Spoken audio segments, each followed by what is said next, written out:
Today I want to give you a habit that will be a revolution in your life. It will change the rules of the game in your life. I'm going to give you 2 simple exercises to master your mind. The first one is impressive, and when you hear the second one, it's going to blow your mind. Impressive. Simple and at the same time extremely powerful. Impressive. You have to understand first that it's probably happened to you that you go to sleep, for example, and suddenly you start having thoughts of worry, of anxiety, and what am I going to have to do tomorrow? And how many goals do I have? And am I not going to make it? How will I deal with this? And the issue they called about today, how will I solve it? There's often a storm of thoughts before going to sleep, involving various people and situations. It probably happens to you that sometimes you go to bed with a weight on your shoulders, and it's very hard to get out of that situation. Or the other way around, you wake up in the morning and feel like you have a ton of weight on you. And I have to go to work, and I have a stack of tasks to do, and at home I have to do other things too. And with my friends, I told them I was going to do this. That is, you might really feel a burden and anxiety, an overwhelming sense of worry. What I'm going to give you today, God willing, will bring a revolution to your life for the better. It's going to change your life. 180 degrees. Let's move on to the first exercise. Basically, the concept I want you to keep in mind in this class is how you bring your life into the present, into the now. That is basically, in a very summarized way, the examples I gave you earlier before you go to sleep, or when you wake up, basically. What are we saying? That there's a past that traps you. It could be on a simple level like tasks you have to do in the future, but they're linked to what you said you were going to do in the past. That is, past and future are joined by a thread of tension, anxiety, and worry. Therefore, a past that anchors you, obviously not to mention emotional things that happened to you in the past, people who hurt you, who spoke badly to you or did something negative to you, and you have resentment or anger or sadness in your heart, and you carry that past that anchors you and pulls you down, or a threatening future that, as I said before, you don't know how you're going to deal with this or that. At work, with family and friends, in your studies. That is a past that anchors you or a future that threatens you. Therefore, the gift I'm going to give you is 2 very simple and very powerful exercises. To understand that all your focus has to be on the present. That is, obviously, the present is meant for you to focus on what you have today. Who are you today? So that obviously your future is not threatening but promising. That's the point. Your future will be joyful. That is, the focus will change. Instead of thinking about a past that holds you back and a threatening future, you'll think about a past that gives you wings. In a present that strengthens you, and in a bright, hopeful future. Therefore, what I want to give you here is a change of focus. The first exercise is very simple. What do we do? First, we'll try to find a quiet place, ideally where no one will bother you, ideally in nature. It could be a park in your city, somewhere that's a bit, obviously at the time, not at night, when it could be dangerous. Try to look for obviously moments when you can be calm, alone, but safe. Avoid being in dangerous places in the middle of nature. Clearly don't do that. Therefore, go to a quiet place where you can be alone. Try to sit upright but comfortably at the same time, and close your eyes. Close your eyes. Now, what I want to ask you now is that you basically try to imagine that you are like a microphone that basically what it does is pick up what's happening around. For example, we close our eyes, we start to breathe.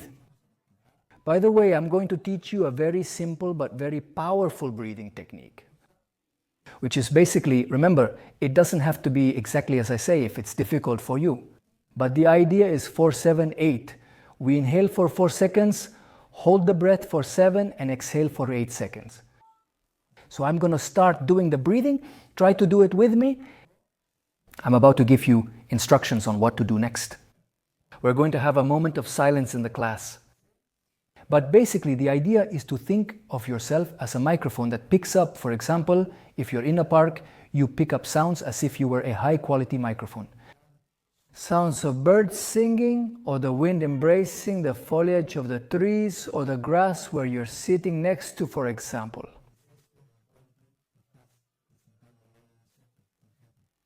Or if you're at a lake, the water swaying, moving, or at the sea, the waves. That is, try now to be like a microphone in which we are now going to do the exercise. We inhale for 4.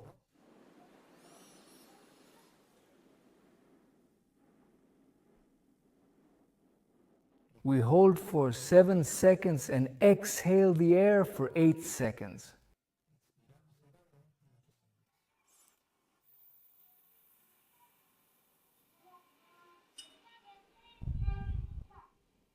Everything is calm and serene. Again, we inhale for 4.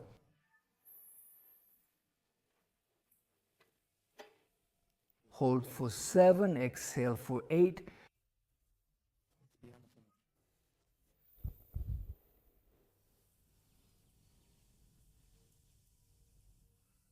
Very good.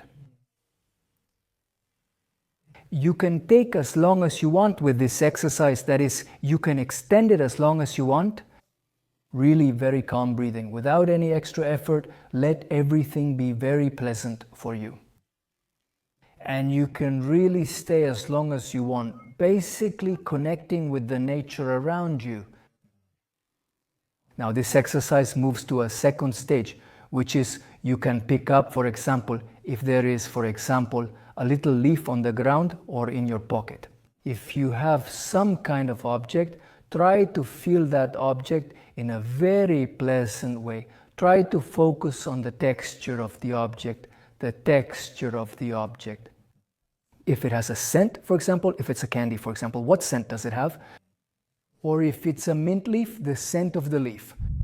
That is, whatever you have, try to get the most out of it on a sensory level. Texture, scent, shape.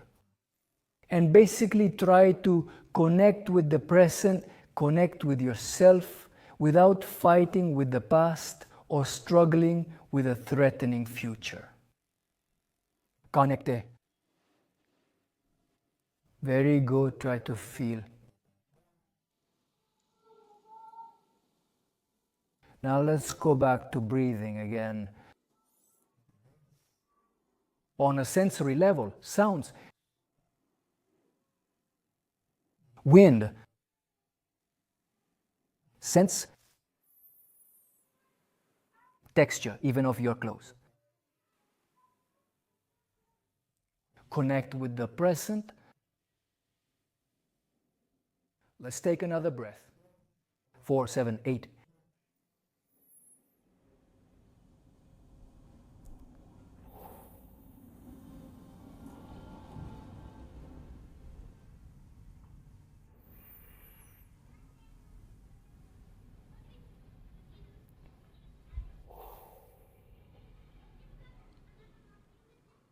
Excellent.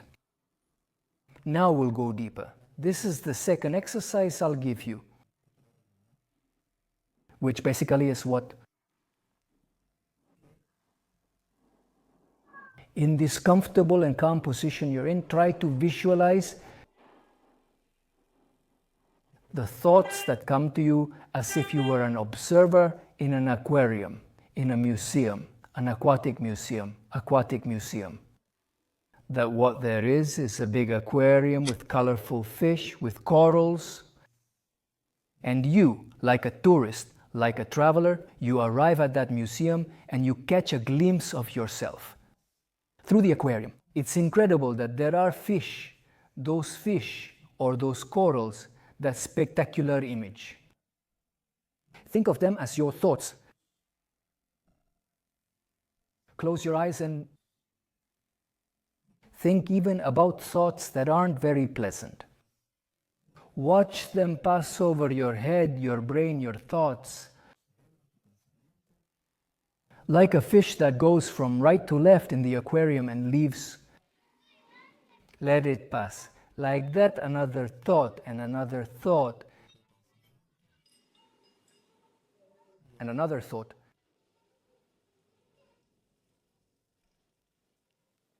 Again, you can do this exercise for as long as you want.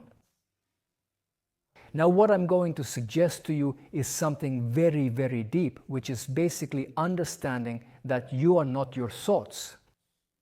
And does this have to do with the beginning of the class? When we said that the past that anchors you or the future that threatens you is not you. What you have is your present, your current life, and God gives you that moment you have as a gift. It's what you have in your hands, which is God's gift, who gives you the gift of choosing life in Hebrew, which is your free will with the present you have. One of our great sages said, the great saint, the great sage, the great tzaddik, may his merit protect us. The Baal Shem Tov HaKadosh said, I say it in my own words. What I remember is the person. I say it in Spanish, the person is where his thoughts are. Therefore, what an impressive teaching. He is a great Kabbalist. The secrets of Kabbalistic Judaism, the secrets of Judaism. Sometimes there are phrases that can change your life. They can change the rules of the game of your life.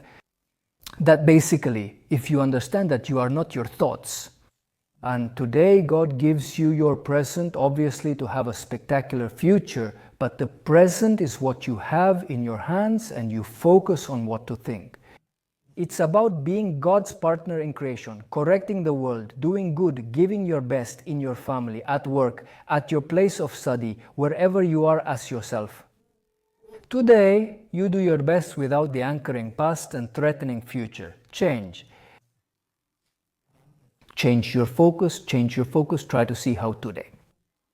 You have all the tools that God gives you to fulfill your mission in life. And this is impressive. We have to understand, and this is what will, God willing, change the perspective of your life. It is God, as our wise Kabbalists explain, the great Rabbi Nachman Seher Tzadik Bekadosh Yilberhal, the great Rabbi Nachman, the great righteous one, may his merit protect us, who is a descendant of the holy Baal Shem Tov, explains that God, in my words, God constantly sends us hints, sends us clues throughout our lives to bring us closer to Him, to the Creator, the Almighty. Therefore, to fulfill our mission in life, to be partners, in my words, to be partners with God, the Creator, the Almighty, in His creation. Correcting this world, that God, from the very beginning, made us an imperfect world. Who is supposed to correct it? By us. And to bring this material world to the highest level, to the highest world, above the world of all the angels. That there are higher, spiritual, impressive worlds, and this world, which is the lowest there is, through our book of free will. God has so much joy for every action we do, for the good, every thought when we think something good, every good word we say. That corrects all the worlds. It's impressive. That's what I want to teach you today, which can change your life. Think about the present, the scenes of your daily life, the routine ones, the most routine ones, with your family, at work, with yourself, in your thoughts. Everything that comes to you are hints from God to bring you closer to Him. If you have a thought that isn't very pleasant, it's probably God giving you the opportunity to ask Him for help. God, give me guidance for example, the exercise I suggested to you to let that negative thought go and fill that container of light with positive thoughts. We have to see that every occasion you have in your life is an opportunity. Every crisis, every challenge is an opportunity in disguise, dressed up. For what? To get closer to the Almighty Creator and improve this world through every scene you have with yourself and with your surroundings. And as I told you before, having a spectacular, impressive impact in this world and in all worlds. May we have the merit to constantly live a life of meaning, of purpose. And on a personal level, I want to tell you that if you still haven't joined my beloved community, Israel High, which means Israel Lives, it's a spectacular opportunity. If you want to stay connected with Israel, connected with me, you can send me messages on my community WhatsApp. We have online meetings, we have free courses for members. Spectacular, spectacular. You will feel it, God willing. The community embrace from Israel Jai is amazing. Despite the ongoing conflict, many people still desire a connection with Israel. In our community as an organization, we do good deeds, acts of help for soldiers' families, for children and daughters, for sons of soldiers, for soldiers' wives. It's amazing. That is, God willing, in the great blessing that God gave to Abraham, those who bless you will be blessed. It's impressive that you are with Israel. God willing, it's a great blessing for the world. As God told the people of Israel, which I will say in Hebrew and then translate, and you shall be for me a kingdom of Kohanim and a holy nation. And obviously, every person, whether Jewish or not, who joins my community of Israel, obviously joins Israel. Pray for Israel and wish it well if you care for the country. In my humble opinion, it's a statement that says, I stand with the people of God, the people of Israel, the people who come from Abraham, Isaac, and Jacob. I want to be connected to Israel. So here in the description of my video for this class, you have the link, both to request information, to be part of my community if you want, and you also have the WhatsApp number to ask questions. May everything be blessed and successful.